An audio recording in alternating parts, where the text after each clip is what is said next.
Good morning class. स्वागत है आपका हमारे YouTube channel DK competition classes में। आज हम पढ़ेंगे ग्रंथि के बारे में, यानी ग्लैंड के बारे में, ग्रंथि या ग्लैंड के बारे में। सबसे पहले ये समझते हैं कि ग्रंथि होती क्या है। हमारी बॉडी में जो ग्लैंड है, ग्रंथि है, वो होती क्या है। ग्रंथि का मतलब एक थैला है। क्या है? एक थैला जिसमें कुछ ना कुछ भरा रहता है। समझ में आया? ग्रंथि का मतलब कोई थैला है हमारे शरीर में जिसमें कुछ ना कुछ भरा रहता है। समझ में आया? सुनिए, अब मैं ग्रंथि, जो यहां पे ग्रंथि है, आपको ग्लैंड दिख रही होगी। एक ग्लैंड 3 भागों में डिवाइड होती है। मैं 3 भागों में इसको बताऊंगा। कौन कौन? सबसे पहले एक्सोक्राइन यानी बहिर्स्रावी ग्रंथि, नंबर 2 इंडोक्राइन यानी अंतःस्रावी ग्रंथि, और तीसरा मिक्स यानी मिश्रित ग्रंथि। सबसे पहले क्या समझा? एक्सोक्राइन ग्रंथि। एक्सोक्राइन का मतलब क्या है? बहिर्स्रावी ग्रंथि। अब सुनो, बहिर्स्रावी ग्रंथि और अंतःस्रावी ग्रंथि में अंतर क्या है? लोग समझते हैं, क्या समझते हैं कि एक्सोक्राइन ग्रंथि यानी बहिर्स्रावी ग्रंथि शरीर से बाहर होती है और इंडोक्राइन ग्रंथि शरीर के अंदर होती है। भाई ऐसा नहीं है, ऐसा कुछ भी नहीं है। इसमें बेसिक अंतर यह है, जो बहिर्स्रावी ग्रंथि है, बहिर्स्रावी ग्रंथि एंजाइम के साथ हो, एंजाइम रिलीज करती है। क्या करती है? एंजाइम रिलीज करती है। समझ में आए? और जबकि एंडोक्राइन ग्लैंड यानी अंतःस्रावी ग्रंथि हार्मोन्स रिलीज करती है। इसमें एंजाइम पाए जाते हैं और इसमें हार्मोन्स पाए जाते हैं। समझ में आए?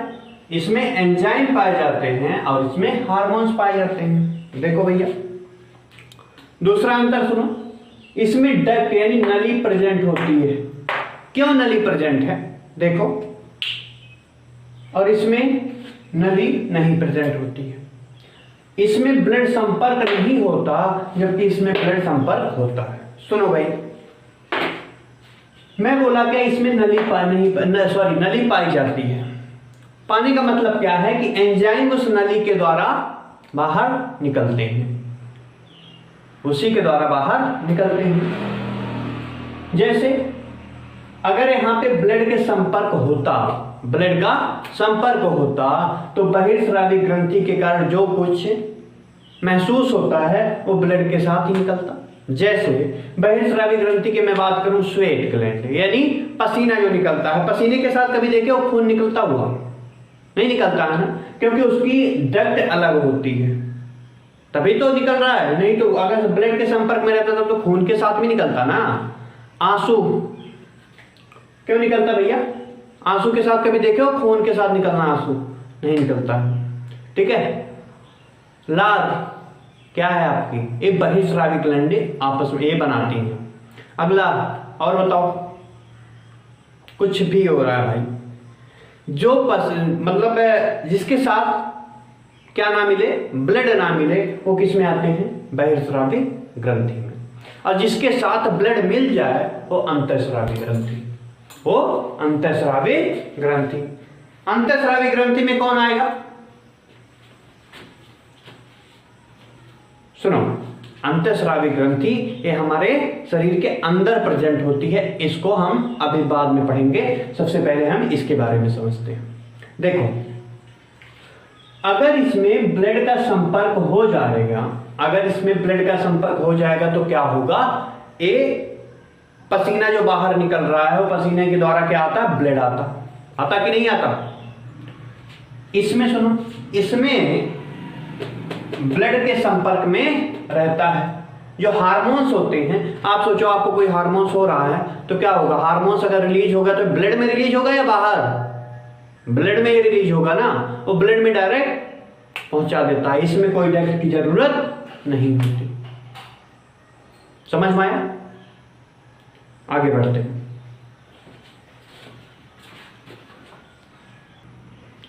सुनिए, मिश्रित ग्रंथि में आती है। मिश्रित वाले में यानी मिक्स्ड वाले में कौन आएगा? जिसमें एंजाइम और हार्मोन्स दोनों रिलीज हो, जिसमें एंजाइम और हार्मोन्स दोनों रिलीज हो। समझ में आ गया? पहले सबसे पहले हम पढ़ते हैं क्या, एक्सोक्राइन ग्रंथि। एक्सोक्राइन ग्रंथि क्या है? एक्सोक्राइन ग्लैंड का सबसे पहला क्या आता है, सेरेमन ग्लैंड। देखो भाई, सेरेमन ग्लैंड क्या है? जो सेरेमन ग्लैंड होती है ये कहाँ पाया जाता है, कान में पाया जाता है। कहाँ पे, कान में। देखो भैया, सेरेमन ग्लैंड ही आपके कान के मोम बनाती है, जो निकालते रहते हो हमेशा, ठीक है। ये मोम का निर्माण कौन करती है, सेरेमन ग्लैंड। समझ में आ गया? कहाँ पाई जाती है, कान में। देखिए, क्या कभी जो मोम निकलता है उसमें क्या ब्लड रहता है, नहीं रहता ना। क्यों? क्योंकि वो भैया क्या निकाल रही है, ओनली फॉर एंजाइम जो रिलीज होता है यहां से, वो बनाता है क्या, आपका मोम बनाता है। समझ में आ गया? आगे बात करते हैं लेक्राइमल ग्लैंड। लेक्राइमल ग्लैंड, एक ग्लैंड कहां पाई जाती है, आपके आंख में पाई जाती है। कहां पाई जाती है, आंख में पाई जाती है। आंख में पाई जाती है यानी आई में पाई जाती है। इसका काम क्या होता है, टीयर यानी आंसू का निर्माण करना, आंसू का निर्माण करना। अगला आता है पेंटम। पेंटम क्या करता है, स्टोर करता है। क्या करता है, स्टोर करता है। किस चीज का स्टोर करता है, आंसू का स्टोर करता है। सुनो, जैसे आंख है, आंख से क्या हुआ है, आंसू। कौन बनाया भाई, लेक्राइमल ग्लैंड बनाया। ये आंसू कहां पे, पेंटम में कहा क्या होगा, स्टोर होगा। देखो यहां एक फिगर बनाया हूं रफली। ए में आई का स्ट्रक्चर लिया और इस आई में मैं यहां पे साइड में एक मांस टाइप लटका होता है। देखो जब यहां पे अंदर, यहां पे एक क्या अंदर क्या लगा होता है, पेंटम लगा होता है। वो क्या करता है, आंसू का स्टोर करता है। बनाया कौन भाई, आंसू को बनाया कौन, लेक्राइमल ग्लैंड। कहां पाई जाती है, देखो लेक्राइमल ग्लैंड एक ऊपर वाले लेयर पे पाई जाती है, ऊपर वाले पे। समझ में आ गया, ऊपर पाई जाती है, जो आंसू को निर्माण करती है। निर्माण करने के बाद कहां दे देती है, पेंटम में, यहां साइड में। ये यहां पे क्या होता है, इकट्ठा हो जाता है। समझ में आ गया? पेंटम क्या करता है, स्टोर करता है। कहां होता है, साइड वाला भाई, यहां पे। देखो जब आप रोते हो ना, तो क्या होता है, कितने लोग रोते हैं भैया, नाक में भी क्या होता है, उसके पूरे नाक में भी आंसू निकलने पूरा चालू हो जाता है। आंखें से तो बह रहे हैं लेकिन यहां से भी चालू रहता है, उसी में सब कुछ हो रहा है भाई इनका। हाँ, तो ये याद रखना, जो ए है पेंटम, ए और किसको, लेक्राइमल क्या करती है, ए नाक में भी भेजता है, यानी आंसुओं को नाक में भेजता है। जब कोई रोता है तो आंखों से भी आंसू गिरते हैं और नाक से भी। समझ में आ गया? अगली चीज, आंसू में क्या होता है भाई, लाइसोजाइम एंजाइम पाया जाता है। क्यों पाया जाता है, ये लाइसोजाइम एंजाइम क्या करता है, जीवाणुओं को मारने में हेल्प करता है। यही तो बताया था मैं, पाचन क्रिया याद करो, डाइजेस्टिव सिस्टम में पढ़ाया था। सुनो भाई, आंसू में भी लाइसोजाइम एंजाइम पाए जाते हैं। क्या करते हैं, जीवाणुओं को मारने का काम करते हैं। अब बात करते हैं माइबोवियन ग्लैंड्स। माइबोवियंस ग्लैंड, ये भी कहां पाई जाती है, आंख में पाई जाती है भाई। कहां पाई जाती है, आंख में पाई जाती है। आंख के ऊपर वाले भाग में कौन पाया गया, आंख के ऊपर वाले में लेक्राइमल, और नीचे क्या पाया गया, माइबोवियंस ग्लैंड। ठीक है, यहां पे नीचे पाया जाता है। यहां पे एक इसका काम क्या होता है, तेली पदार्थ को बनाना है, यानी क्या करता है भाई, ऑयली चीज को बनाता है, ऑयल को बनाता है। जब यही ऑयल ज्यादा हो जाते हैं तो कीचड़ के रूप में यहाँ साइड में आके इकट्ठा हो जाते हैं। देखे होंगे ना, यहाँ पे साइड में आके इकट्ठा हो जाते हैं। जब सुबह उठ के सो के उठते हैं तो देखते होंगे, निकालते हैं सभी लोग। अब किसमें भाई, किसी किसी में तो बहुत ज्यादा ही निकलते हैं। अगली चीज सुनो, श्वेत ग्लैंड। श्वेत ग्लैंड का मतलब श्वेत ग्रंथि। श्वेत ग्रंथि, श्वेत नहीं बोल रहा हूं, श्वेत श्वेत ग्रंथि का काम क्या होता है, पसीना का निर्माण करना। ये जो मुझे पसीना हो रहा है, ये किसकी वजह से हो रहा है, श्वेत ग्लैंड की वजह से। समझ में आ गया, स्वेट ग्लैंड क्या काम करती है? पसीने का निर्माण करती है। अच्छा इतना बताओ, मैं यहां तक बताया, किसी में ब्लड के साथ संपर्क हुआ क्या? नहीं हुआ ना। कोई ब्लड के साथ निकल रहा है क्या? नहीं हुआ। तो एक्सोक्राइन, ब्लड के साथ ना निकलना, एक्सोक्राइन बताया हूं अभी। अगली बात करते हैं, 5वां नंबर, सेबेस्कस। सेबेस्कस का काम क्या होता है? तैलीय पदार्थ यहां पाई जाती है भाई, सेबेस्कस यहां पे, ठीक है, तैलीय पदार्थ। ठीक है, सेबेस्कस का काम क्या होता है? तैलीय पदार्थ को निकालना। देखो जब सो के उठते हैं ना तो क्या होता है, यहाँ पे पूरा ऑयली चिपचिपा आपको लगने लगता है, नाक के ऊपर पाया जाता है यहाँ पे। ठीक है, ये क्या करता है? सीबम का निर्माण करता है। सीबम तो भाई यही है ना, समझ में आ गया? सीबम का निर्माण करता है। कहां पाया जाता है? नाक पे पाया जाता है। अच्छा सुनो, आप जब पसीना होता है यहाँ पे, सॉरी सीबम निकलता है, तो क्या होता है? गर्ल्स लोग में वो ज्यादा क्रीम लगा दिए। देखो भाई नेचुरल चीज है, अगर ये नहीं निकलेगा तो आपको प्रॉब्लम हो जाएगी। समझ में आ गया? तो नेचुरल चीज में ही रहना सीखो, क्योंकि अगर नेचुरली में नहीं हो ना, तो अगर आप बार बार क्रीम लगा रहे हो तो क्या होता है? दाने निकलना स्टार्ट हो जाते हैं। जब पिंपल्स निकलना स्टार्ट हो जाए तो बाद में प्रॉब्लम होने लगती है। ठीक है, यानी उससे छेड़छाड़ मत करो। किससे भैया? सेबेस्कस से, क्योंकि ये ऑयली पदार्थ बंद ना कर दे, याद रखना। इसलिए थोड़ा क्रीम पाउडर करो भाई, मेकअप करो, कोई नहीं मना कर रहा, लेकिन कम करो। समझ में आ गया? सेबेस्कस ग्लैंड क्या करती है भाई? सीबम का निर्माण कर देती है। अगर यही बंद कर दिया तो क्या होगा? लगाते रहो क्रीम। अगली बात करते हैं, सलाइवरी ग्लैंड। सलाइवरी ग्लैंड का मतलब होता है, सलाइवरी ग्लैंड ये लार का निर्माण करती है। जो लार बन रहा है ना, ये कौन कर रहा है भाई? सलाइवरी ग्लैंड कर रही है। समझ में आ गया? जो लार का निर्माण कर रही है। लार ग्रंथि में, लार में, हाँ मैं 4 चीज बताया था, 4 एंजाइम रिलीज करते हैं। ये मैं डाइजेस्टिव सिस्टम में बताया था, पाचन तंत्र में बताया था, यहां पे नहीं बताऊंगा। बस इतना याद रखना, पाचन एंजाइम रिलीज करता है। 4 एंजाइम का नाम बताया था, 4 प्रकार के एंजाइम, लेकिन मैं यहां पे नहीं बताऊंगा, वो आप डाइजेस्टिव सिस्टम में पढ़ लेना। अगली बात करते हैं, गैस्ट्रिक यानी जठर ग्रंथि। गैस्ट्रिक का मतलब जठर ग्रंथि। ये जठर ग्रंथि क्या करती है? गैस्ट्रिक पाचन एंजाइम निकालती है। पाचन एंजाइम आपको पता होगा, पाचन एंजाइम कौन कौन से थे? रेनिन और पेप्सिन निकालती है। रेनिन और पेप्सिन रिलीज करती है। यही गैस्ट्रिक जठर ग्रंथि अगर ज्यादा निकालने लगे, ज्यादा रस निकालने लगे, तो क्या हो जाता है भाई?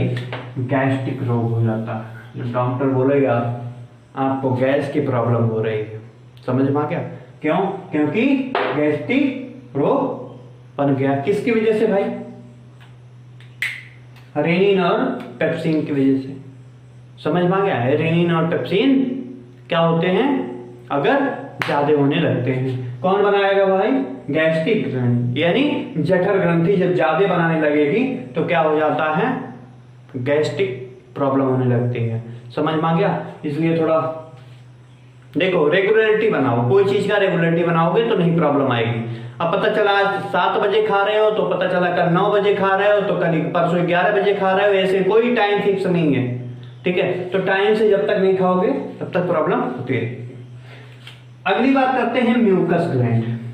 कौन सी gland? Mucus gland. Mucus gland का काम क्या होता है? म्यूकस का निर्माण करना। अब म्यूकस क्या है भाई? पाचन तंत्र में पढ़ाया था कि भोजन को चिपचिपा बनाने में सहायता करता है। भोजन को चिपचिपा बनाने में सहायता करता है। अच्छा बताओ भाई, इतना 8 ग्रंथि में एक्सोक्राइन ग्रंथि अभी बताया, इसमें बताओ कहीं पे ब्लड का संपर्क हुआ? नहीं हुआ ना, तो एक्सोक्राइन ग्लैंड है। अभी एक और ग्रंथि है जिसका नाम है लीवर। इसके बारे में समझते हैं। देखो लीवर का काम क्या होता है, सबसे पहले समझते हैं लीवर को हिंदी में क्या कहते हैं भाई। हिंदी में क्या नाम होता है लीवर का? यकृत, और उर्दू में जिगर। क्या बोलते हैं? जिगर। ठीक है, ये जो लीवर है ये 2 सेल से मिलके बनी होती है। कौन कौन? एक हेपेटिक सेल और दूसरा नाम होता है कोफर सेल। क्या? हेपेटिक सेल और कोफर सेल से मिलके बना होता है।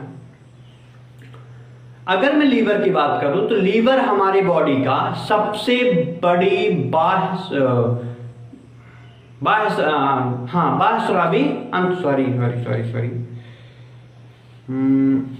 अगर मैं बात करूं, हमारा जो लीवर है ये हमारे बॉडी का सबसे बड़ी ग्रंथि में आता है। कौन सी ग्रंथि में आता है? बहिर्स्रावी ग्रंथि में। बहिर्स्रावी ग्रंथि का सबसे बड़ा एग्जाम्पल क्या है भाई? लीवर है। ठीक है, लीवर होता है। ये लीवर कहां होता है भाई? हमारे दाहिने साइड होता है, यहां पे। ठीक है, एब्डोमिनल के दाएं साइड में होता है। ये जो लीवर होता है, लीवर अपने अंगों को, अगर मान लो यहां पे क्षतिग्रस्त हो गए इसके अंग, यानी उसमें कहीं चोट लग गया या कट गया, तो अपने अंगों को स्वतः ठीक कर लेती है। इसमें रीजनरेशन पावर सबसे अधिक होती है।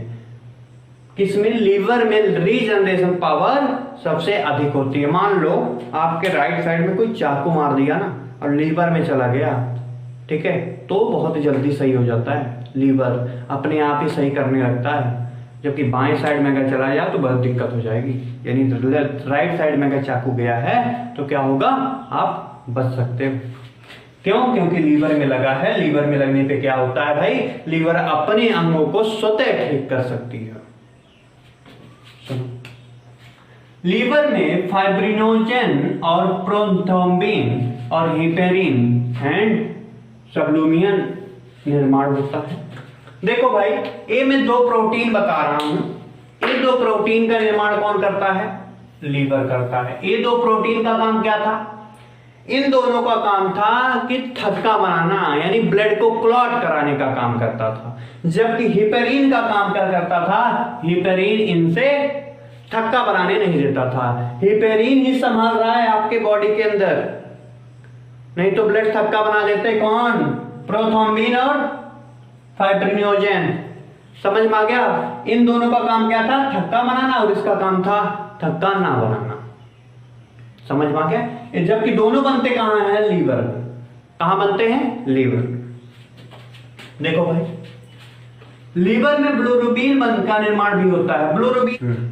ब्लोरुबिन का काम होता है जो काइल होता है, यानी एनएस के रास्ते जो वेस्ट पदार्थ निकलता है, ठीक है, लैट्रिन के थ्रू लैट्रिन जो निकलता है वो कौन सा कलर होता है भाई?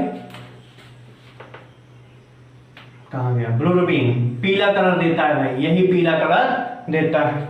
देखो, अगर हमारे बॉडी में ब्लोरुबिन की मात्रा ज्यादा होने लगी तो क्या हो जाता है? जॉइंटिस। क्या होता है? जॉइंटिस। जॉइंटिस का मतलब क्या बोला जाता है? पीलिया बोलते हैं ना, ठीक है। तो यही जॉइंटिस अगर ज्यादा होने लगेगा, यही जॉइंटिस अगर ज्यादा होने लगेगा तो क्या होगा? क्या नाम दिया जाता है? Hepatitis A, hepatitis B. समझ में आ गया? या सी सबसे खतरनाक होता है, यही जॉइंटिस अगर ज्यादा होने लगे तो। समझ में आ गया? अगली बात करते हैं, बिलीवर्डिन। बिलीवर्डिन का निर्माण कौन करता है भाई? लीवर। अच्छा, मतलब पित्त का निर्माण कौन करता है? लीवर। पित्त का भी निर्माण करता है और बिलीवर्डिन का भी निर्माण करता है। पित्त का निर्माण करके पित्ताशय में भेज देता है, और बिलीवर्डिन का भी निर्माण करके पित्त को हरा कर देता है। क्या करता है? पित्त को हरा कर देता है। कौन भैया? लीवर कर रहा है। पित्त को हरा कौन करता है? बिलीवर्डिन पित्त को हरा कर देता है। आप जब मांस कटाने जाते हो ना, जब मुर्गा कटता है, ठीक है, तो क्या होता है? वहां पे पित्त को अलग निकाल के फेंक दिया जाता है। अगर वो पित्त फैल गया ना तो पूरा मीट खराब हो जाता है। समझ में आ गया? ये क्षारी होता है। समझ में आ गया? सुनो, अगली बात करते हैं, जो हमारी बॉडी में अमोनिया है उसको यूरिया में कौन बदलता है? लीवर। अमोनिया को यूरिया में कौन बदलता है? लीवर। यानी ज्यादा खतरनाक को कम खतरनाक में कौन बदलता है? लीवर।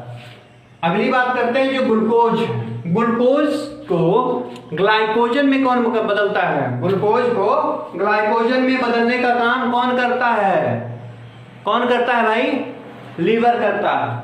देखो, अगर आपका लीवर खराब हो गया तो आपसे पूछा जाए क्वेश्चन में, अगर आपका लीवर नहीं काम कर रहा है तो हमारी बॉडी में किसकी संख्या बढ़ जाएगी? क्या बढ़ जाएगा? ग्लूकोज बढ़ जाएगा भाई।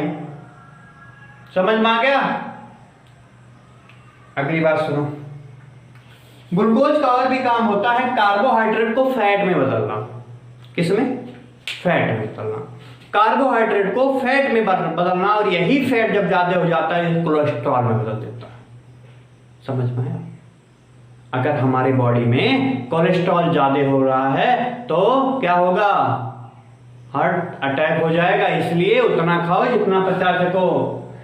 कार्बोहाइड्रेट इतना ज्यादा है कि वो फैट में बदल गया, और फैट इतना है कि किस में बदल गया? कोलेस्ट्रॉल में बदल गया। ठीक है, तो उतना खाओ जितना कार्बोहाइड्रेट आप पचा सको। खा के जितना खाओगे, पता चला आप खाए और मोटे हो गए, यानी फैट बन गया, और वही मोटापन क्या करता है? बाद में फैट कोलेस्ट्रॉल में बदल जाता है। अब ये जब कोलेस्ट्रॉल हुआ तो ब्लड को क्या करेगा? आपके कोरोनरी साइनस को क्या कर देगा? ब्लॉक कर देगा। हार्ट के कोरोनरी साइनस को ब्लॉक किया तो भाई हार्ट अटैक आ जाएगा। देखो, अगर आपसे पूछा जाए कि सर्वाधिक कोलेस्ट्रॉल कहां पाया जाएगा, तो लीवर ही तो बना रहा है भाई, लीवर में ही तो प्रेजेंट होगा। अगली चीज, जहर तथा शराब से यह नष्ट हो सकता है। कौन भैया? Kupffer cell. देखो, कूफर सेल जो होती है ना, जब आप शराब पी लेते हो तो एक कूफर सेल क्या हो जाती है? डैमेज होने लगती है। अब जब डैमेज हो गई तो क्या होगा? थोड़ी देर बाद अपने आप को फिर रिपेयर कर देता है। लेकिन हद से ज्यादा जब पी लिया जाता है शराब और जहर किसी को दे दिया जाता है तो एक कूफर सेल हमेशा के लिए मर जाती है। जब एक मार मर गई तो दोबारा जिंदा नहीं होगी। जिंदा कब होती थी? जब पूरा नहीं मरती थी। समझ में आ गया? तो अपने आप को लीवर क्या कर देता था? रीजनरेशन पावर के कारण वो अपने आप को दोबारा बना लेता था। समझ में आ गया? अगली बात सुनो, भ्रूण अवस्था में आरबीसी यानी ब्लड का निर्माण कहां होता है? अभी हमारे अंदर बताओ, ब्लड का निर्माण कहां होता है भाई? बोन मैरो में, यानी अस्थिमज्जा में होता है। हमारे हड्डियों के अस्थिमज्जा में होता है।